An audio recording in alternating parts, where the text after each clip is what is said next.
Entendez-vous souvent parler de maltraitance psychologique sur mineurs? Non, c'est tabou. Les violences physiques ou sexuelles sont bien plus connues du grand public. Loin de moi l'idée de vous dire que ces autres maltraitances sont moins graves. Non. En réalité, les dégâts sont les mêmes.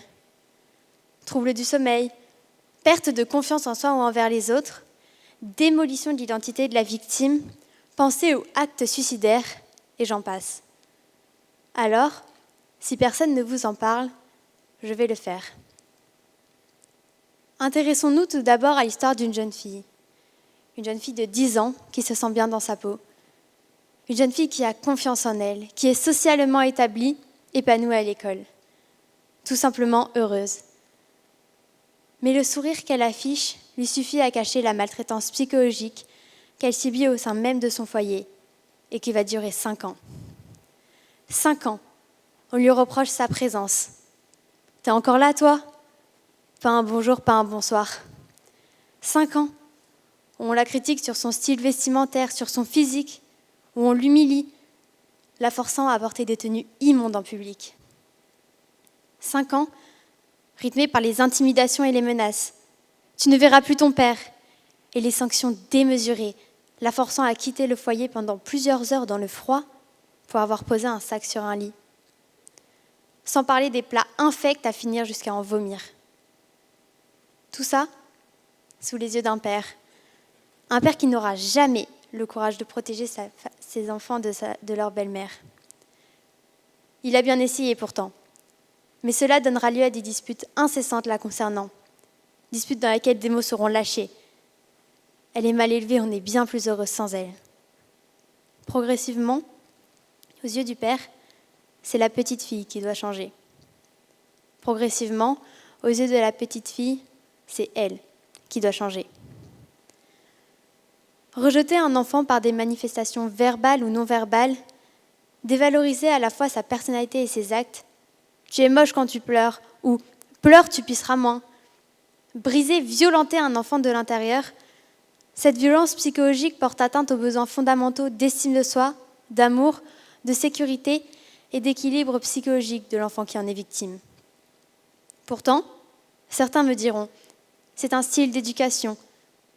Croyez-vous vraiment qu'un enfant se développe grâce à une éducation méprisante? Mais ouvrez les yeux. Ces excuses vous servent juste à rester bien tranquille avec votre conscience, mais vous n'en êtes pas moins coupable. Des sanctions existent.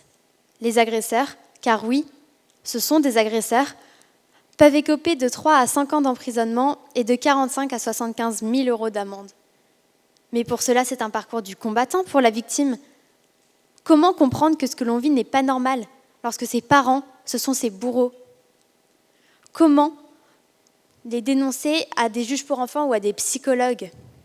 Comment prouver la maltraitance psychologique lorsqu'il n'y a ni preuve ni témoin?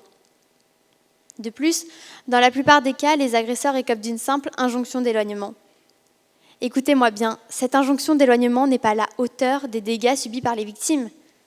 Pour preuve, un père de famille n'a écopé d'aucune sanction après avoir avoué qu'il maltraitait physiquement et psychologiquement sa femme et ses enfants. Est-ce normal? Je ne crois pas.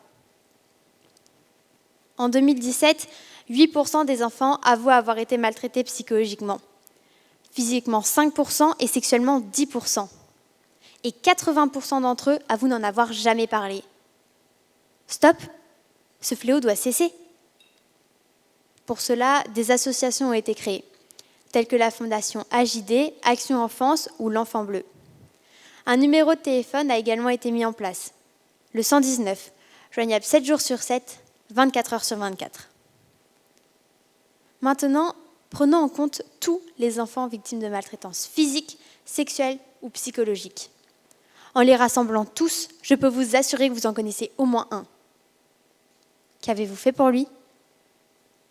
Si la réponse est rien, alors vous êtes coupable. Vous, de ne pas l'avoir aidé. Vous, de ne pas avoir composé le 119. Et vous, de ne pas l'avoir vu. Car si on ferme les yeux, le monde n'avancera jamais. Cette histoire de violence psychologique est la mienne et celle de mon petit frère, Martin. J'avais 10 ans et lui 5 lorsque mon père nous a présenté notre belle-mère et que notre quotidien a doucement basculé dans le noir. Durant 5 années, j'ai sombré dans la déprime, sans comprendre. 5 années qui m'ont brisée. Ma mère a pu mettre des mots sur mon mal-être. C'était trop dur pour moi, je ne pouvais pas accepter. Je me suis rebellée. Heureusement, elle n'a pas lâché. Grâce aux discussions avec les psychologues, j'ai pu réaliser, accepter et j'apprends à me relever. Sans un regard extérieur, sans le soutien d'une personne de confiance, je serai toujours dans le noir aujourd'hui. Alors, soyez ce regard extérieur, soyez cette personne de confiance et n'oubliez pas que cela touche tous les milieux. Merci.